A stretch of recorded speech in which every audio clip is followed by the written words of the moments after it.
For years, these were the hidden scenes, the forced keystrokes, the whispered commands, the prison walls disguised as offices. This wasn't just a scam. It was an empire, built on human suffering and fueled by billions in stolen cryptocurrency. Tonight, we expose the Prince Group scandal and the man at its center, Chen Zhi, accused of orchestrating one of the largest cyber fraud operations the world has ever seen. Yes, that's true. We stole billions, shattered lives, and human trafficked on a global scale. This was the dark reality behind the Prince Group, led by me, Chairman Chen Zhi. You'll never see me again because I'm facing up to 40 years in prison for these crimes, but I got away, stashed $100 million, and changed my face with plastic surgery, so I don't even look like this anymore. Here's how I did it. My seemingly legitimate facade concealed a vast transnational criminal organization operating forced labor scam compounds across Southeast Asia that made me richer than Jack Ma of Alibaba. If you have any information regarding my whereabouts, don't hesitate to get in touch with no one and then shove it up your butt. Thank you. No. Chairman, be serious or I'll cut you off. Okay, serious. At the heart of my enterprise were pig butchering scams. And yes, that's the actual industry terminology. By sweet-talking online love interests into fake crypto investments, we'd build trust, foster relationships, exchange some heartfelt emojis. Then, right when they were nice and plump with confidence and liquidity, we'd slaughter their bank accounts with the precision of a Michelin star butcher.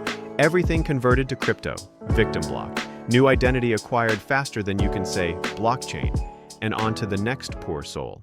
It's like speed dating, but with more financial devastation and fewer roses.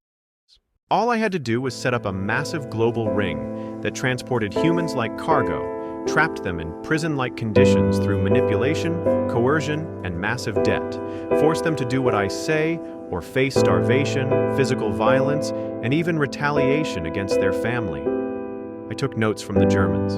Once all that was taken care of, I remember we hit 30 million a day for a year straight.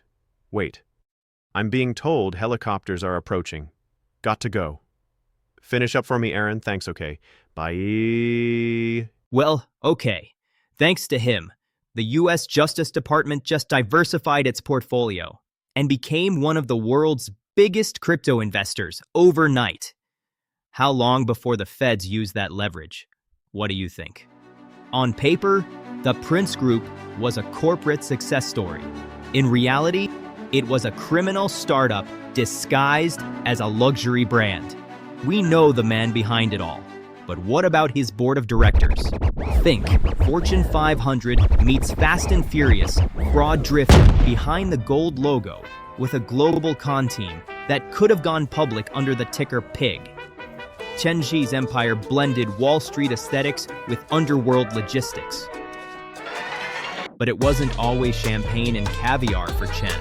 Once upon a time, he was just another ambitious young man chasing concrete dreams, literally stacking condos instead of crypto wallets. A self-made real estate prodigy, building towers by day and reputations by night. Who could have guessed that one day, the blueprints would shift from floor plans to fraud plans? Quite the career pivot. LinkedIn would be proud. You see that? That's her, manager at a fintech firm. Look, check the message. I've never met a person like you. Okay! That's green lights, man. Right? So what do I send back? Help me get my first win. Tell her. Then let's make it unforgettable. No, when say, we lucky celebrate. me. Ask about her goals. People love that. Hit her with a voice memo, smooth and low. Nah. Now this paints Chen's operation in a cinematic light.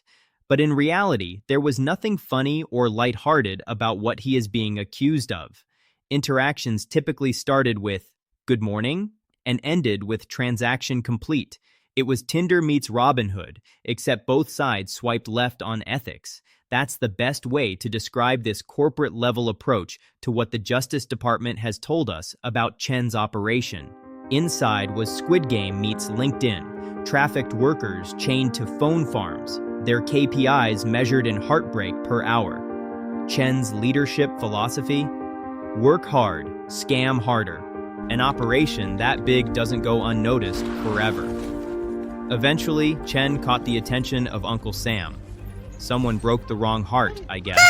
When federal agents cracked Chen's digital vaults, they didn't just seize evidence. They seized a fortune, 127,000 bitcoins, valued at over $15 billion, and a front-row seat in the next crypto bull run. For once, the government made money without printing it.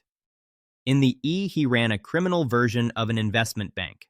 Though I must admit, the DOJ documents paint a picture that sounds more like a supervillain lair than a company.